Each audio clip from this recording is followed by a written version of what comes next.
Hey, welcome back guys. In today's video, we are going to learn how to filter SharePoint list items in Power Automate using OData filter queries in get items action. In today's video, we are just going to explore the text type of column in SharePoint, which is, title in our case, because we are going to use this list, which is asset request. And we have title, we have requester. The title is of text type, the requester of uh, group and person type. It is just a person type for now. Then we have a category, amount, and all those stuff. But in this video, in this tutorial, we are going to explore this only. Means we are going to filter out this column only, and we will get the rows based on whatever filter we have put. So we'll get that bunch of rows. So what I'll do, I'll quickly go into the Power Automate flow, which I've created. You can add the manual trigger, then you can add the get items. That's it. And you can add the compose. In compose, you can add the value of this get items. So here you'll get the data or the rows which is returning after the expression or after the filter. So the first filter that we are going to write here is equals to. So means we have the keyboard request, right? So what I will do, I will get this and I will try to add the filter. So title equals single quotes and keyboard request. I will save it and I will test it. And meanwhile it is running, I will open the JSON viewer and I will say run the flow.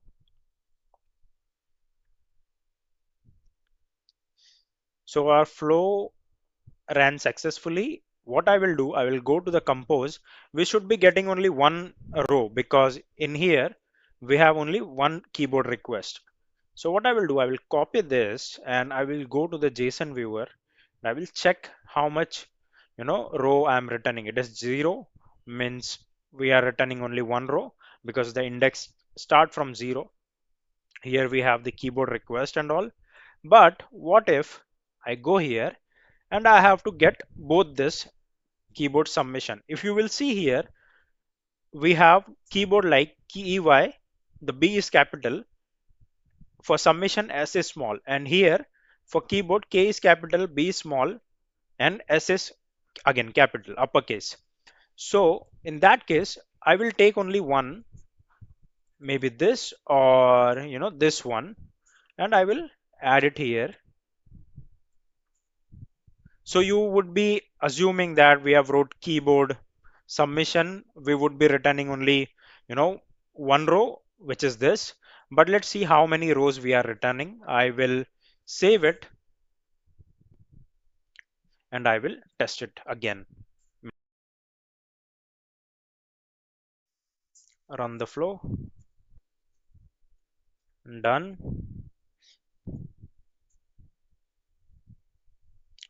And if I go again, if I copy this and if I check here, I am returning two rows. The first one is keyboard submission, even though I added something like this. The B was capital, the S was small. So if you have the same spelling, it would be returning the rows. Like in my case, I've got two rows because the spelling was same, even though there was a letter mismatch or some were uppercase and some were lowercase. I've written two rows. I'll check this as well. This is the one which I queried and I returned both this. Now the equals to is done. The next query is not equals. So now here I will add not equals, and what should we return here is we should return everything except both these rows. So what I will do, I will save it and I will test it again. And in our case, we should be returning 1, 2, 3, 4, 5, 6, 7, 8, 8 rows, which will be the 7 index of rows. And I will run the flow. I'll see. Done. And if I go to compose, if I copy this, if I paste it here, and if I check, I'm getting the 8 rows, which is 7 index, starts from 0 to 7. I've got asset request one, and last is the keyboard request, and we are not including both this. So not equals to work fine, but the the drawback of using not equals is when you have vast amount of data, vast amount of rows, you won't be returning, there will be a data mismatch, after filtering it out, because this equals just filters out the rows, but not equals check each and every row and then it filters out. So what it does, if you have more than 5,000, in some scenario when I worked, what happened was I was having more than 5,000 records, and because it already reached the threshold limit, and there were some of the columns which were not indexed. So what happened that I wrote the query and I was not able to get the all the record that I wanted. So it gave me only limited amount of record, and there was data mismatch. So if you want to work with query, I would suggest to work with equals to only, and then you can filter out here. That way you'll be able to get all the data that you wanted. Or you know what you can do, you can just get all the data and then you can add the filter array, and then you can write the query. You will get multiple amount of expression there, where you can do equals to, not equals to, contain, and all those stuff. So you can do that. That would be good. Now the another case is starts with. So here we will write the starts with title, what all we have, asset. So I will give the comma and single quotes, assets, and I will save it, and I will test it again manually. I will say test,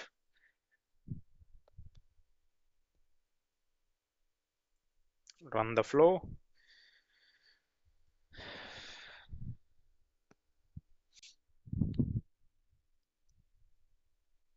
and in here our flow ran successfully. We have outputs and we didn't got some of the data. Why it is asset? What I've wrote S, we don't need S, just asset.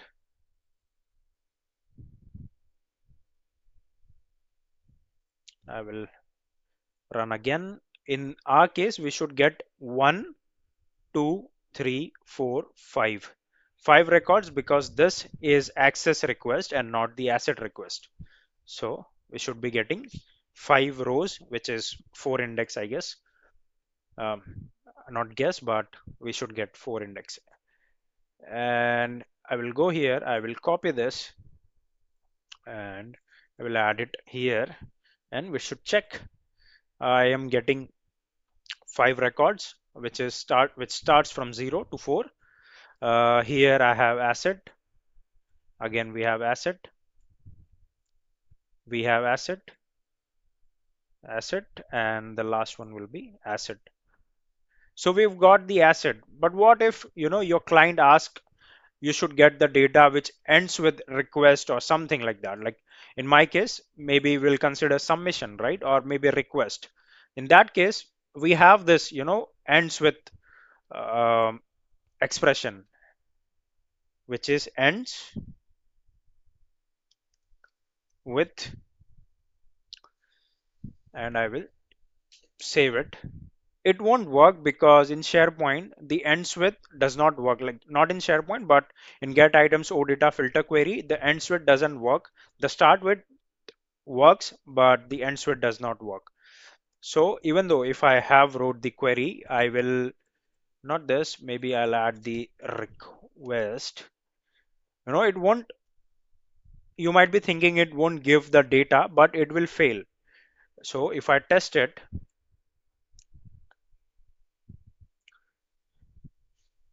and if you check here as well, ends with Power Automate,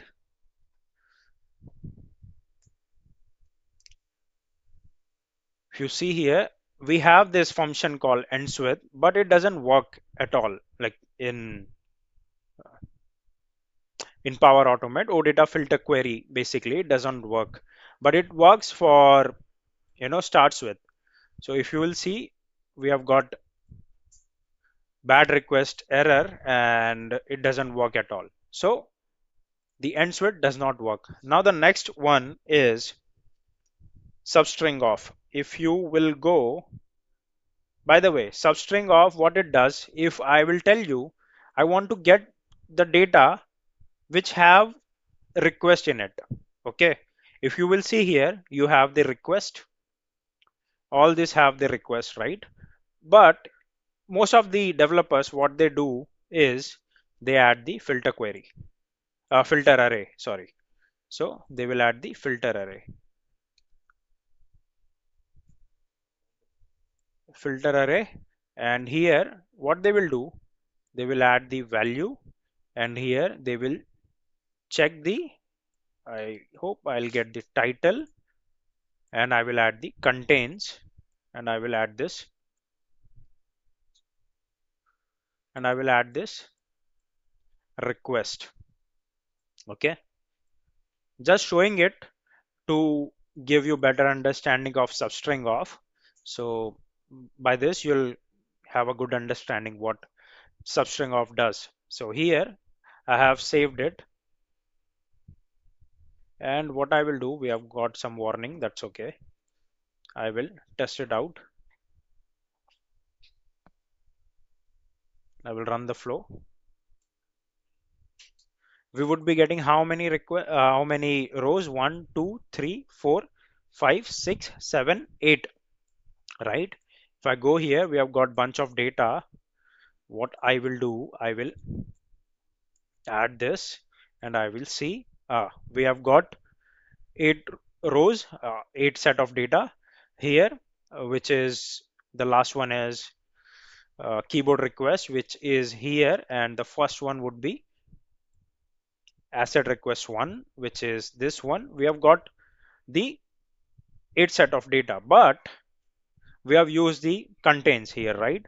You can use substring as well, but there is again limitation, same as not equals to, there will be a data mismatch and all. But if you are ensured that your data won't be reaching more than 5,000 records or 5,000 rows in SharePoint list, you're good to go with the substringof. But if you have this doubt that it sometime it may reaches more than 5,000 and it will reach the threshold limit, I'll suggest you to go with the filter array and get your job done. So here I will delete this, and I'll show you how substringof also works. So here I will add substring of,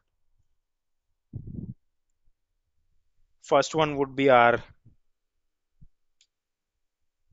value, which is request, and then we will have the our column name title. So I will save it, and again we will be getting the 8 rows only, same as the filter array, and I will test it out.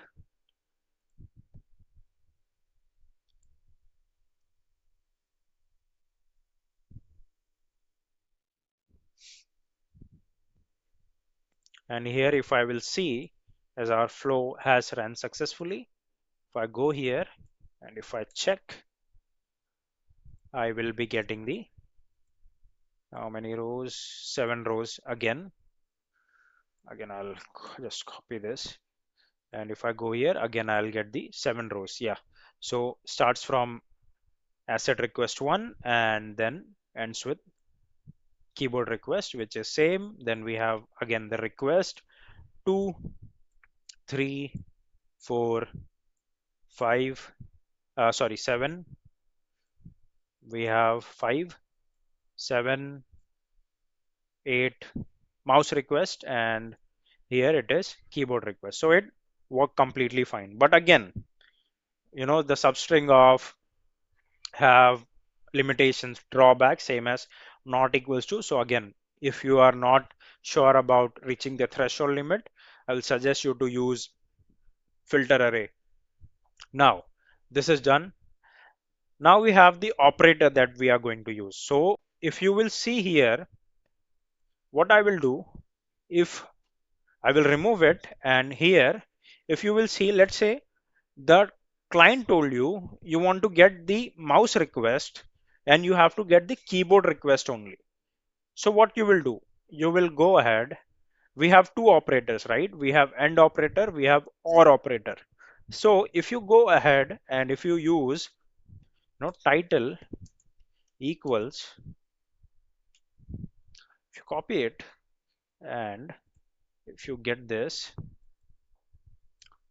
single quotes and you paste it here, then you have the AND operator, and then again you will copy this and you'll paste it here.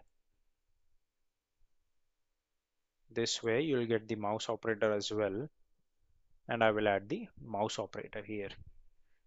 So if you do this and if you filter out, what do you think how many rows you'll get?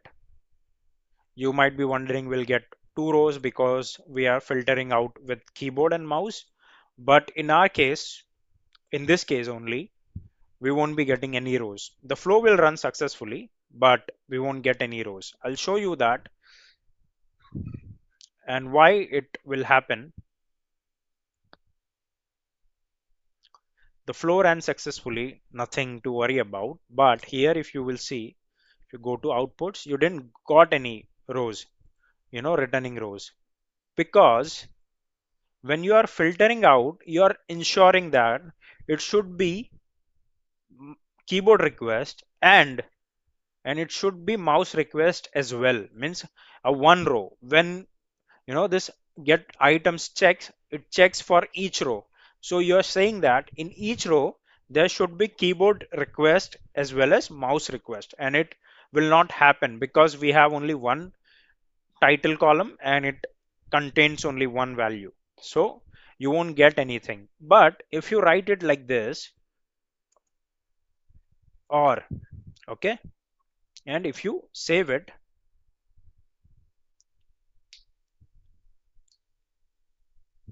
and if you test it again,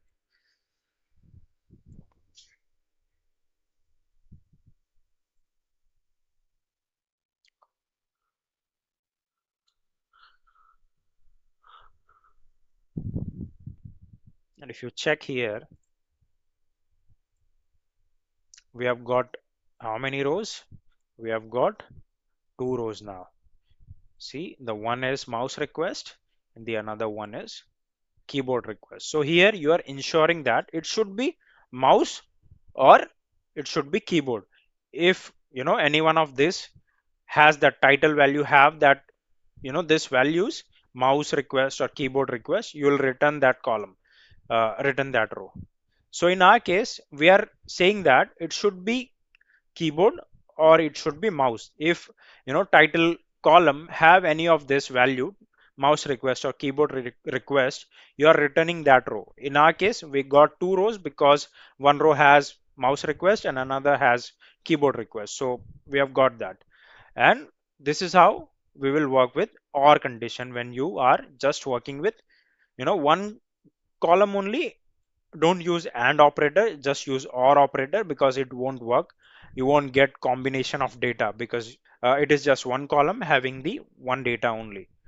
So when you will use AND operator, here if I write AND, and what I will do here, in mouse request we have 2434.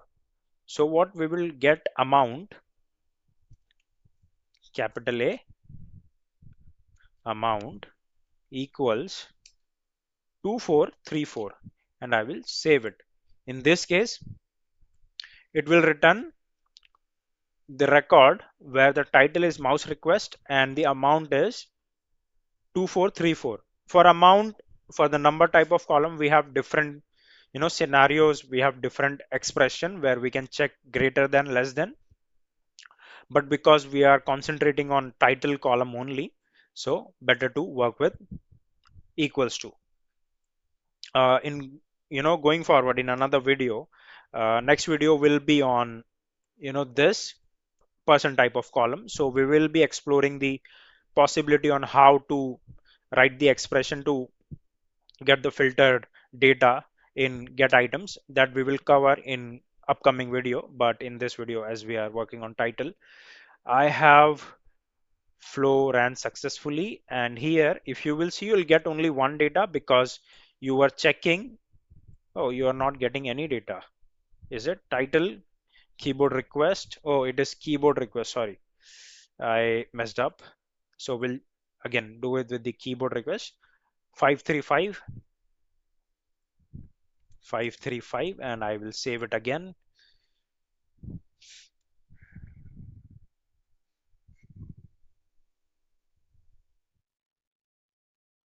I will test it.